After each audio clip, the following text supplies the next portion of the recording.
하지만 흰 쌀밥은 당연히 문제가 되죠.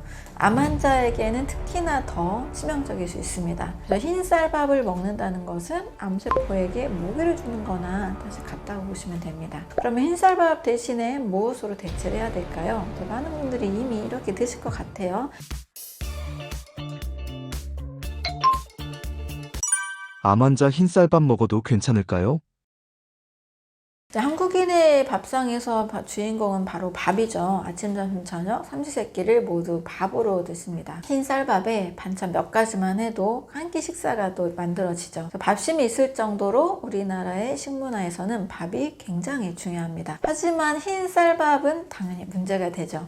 암 환자에게는 특히나 더 치명적일 수 있습니다. 왜냐하면 흰 쌀밥은 이제 도전 과정에서 껍질을 다 벗긴 거잖아요. 씨눈도 벗겼기 때문에 남은 것은 순수한 전분, 당질밖에 없습니다. 특히 100% 포도당이죠. 비타민, 미네랄, 식이섬유는 다 사라졌기 때문에 영양학적으로 포도당을 먹는 것, 설탕을 먹는 것과 거의 같다고 보시면 됩니다. 그래서 흰쌀밥을 드실 경우 혈당이 급격히 올라가게 되죠. 당지수가 73이 넘기 때문에 매우 높은 지수에 해당이 됩니다. 포도당이 혈액으로 빠르게 쏟아져서 들어가면 일단 당분이 급상승하기 때문에 인슐린이 엄청나게 분비가 돼요.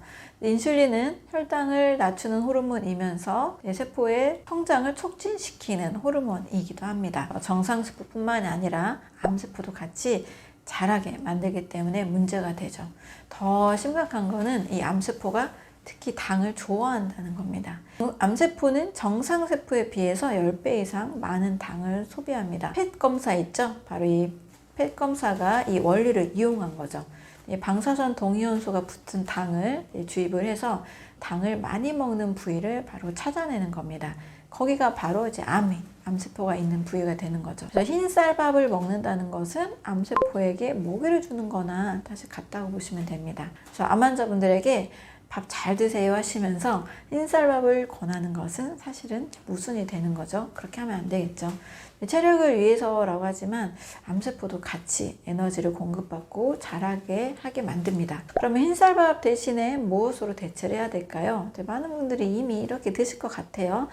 자연이 주는 그대로의 음식, 과일에 들어있는 자연당, 그리고 채소, 견과류, 통곡식들입니다. 이것들이 진짜 우리 몸에 필요한 밥이 되는 거죠. 이렇게 밥상을 차리면 암세포는 에너지를 많이 받지를 못해요. 암세포는 줄어들고 정상세포는 건강해지게 됩니다. 하나씩 살펴보겠습니다. 암 환자가 꼭 과일을 먹어야 하는 이유가 있나요? 과학자들이 질병에 있어서 좋은 성분들을 매년 연구하고 또 밝혀냅니다. 새로운 항산화 물질, 파이토케미컬 같은 이런 항산화 물질의 작용 기전들이 계속 밝혀지고 있습니다. 우리가 아는 것은 매우 적은 수예요. 아주 빙산의 일각 정도죠.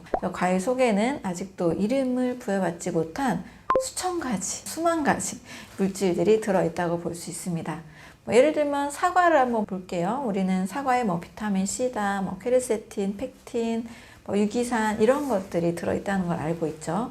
하지만 사과에는 최소 수십, 수백 가지의 이 파이토케미컬이 들어있습니다. 폴리페놀만 해도 사실은 수십, 수백 종이에요. 각각 다 어떤 작용을 하는지, 어떻게 상호작용하는지 다 밝혀진 게 아닙니다. 베리류도 굉장히 복잡한 과일이에요.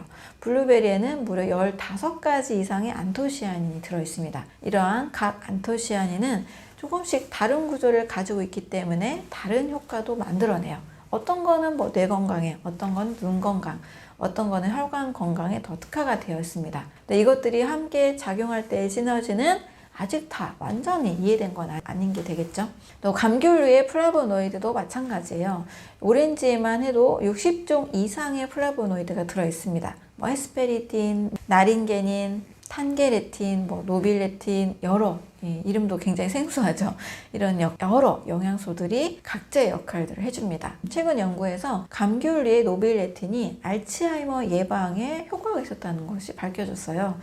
수천 년간 먹어온 그런 감귤류, 오렌지 이런 영양소가 이제야 그 효과가 밝혀진 거죠. 항암 효과도 계속 연구가 되고 있습니다. 포도의 레스베라트롤 굉장히 유명한데요. 최근 연구에서는 이 포도씨의 추출물인 프로안토시아니딘이 굉장히 중요하다고 주목을 받고 있습니다. 혈관 건강에 있어서도 중요하고요. 또 암세포에 있어서는 혈관 생성을 억제한다는 연구 결과가 있습니다. 암세포는요, 혈관 생성을 억제하면 더 이상 전이 재발이 되지 않기 때문에 상당히 중요한 연구 결과라고 볼 수 있습니다. 석류에 들어있는 엘라그산이라는 성분도 있는데요.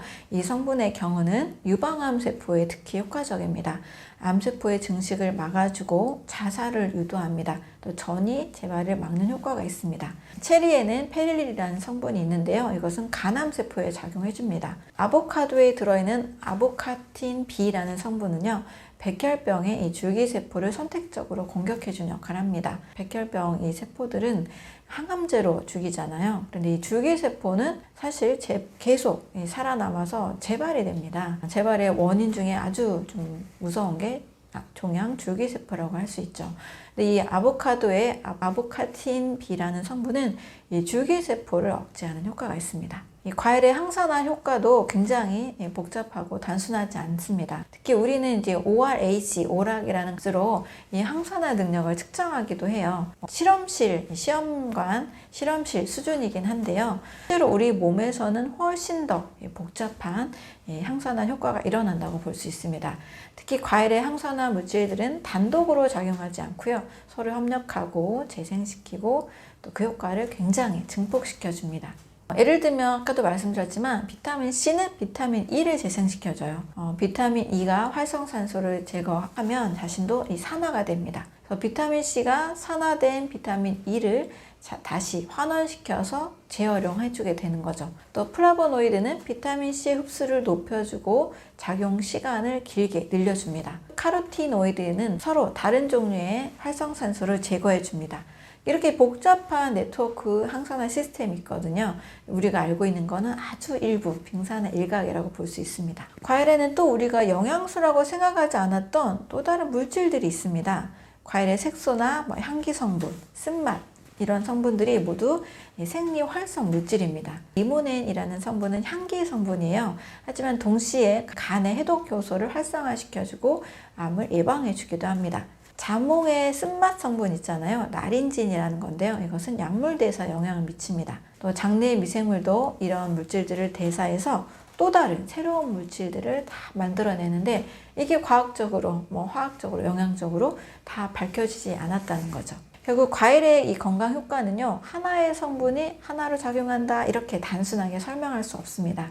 수천 가지 물질이 아주 조화롭게 작용한 그 결과라고 볼 수 있습니다. 근데 과학이 아무리 발전해도 과일 하나, 씨앗 하나, 풀 한 포기 하나 만들지 못하잖아요. 그래서 이 자연에 복합적으로 작용하는 이런 것들을 똑같이 모방하기는 사실 불가능합니다. 영양제 몇 알이 신선한 과일 하나를 대체할 수가 없는 이유가 되겠죠. 그래서 과일은 자연이 수천만 년에 걸쳐서 만들어낸 완벽한 영양 패키지라고 볼 수 있습니다.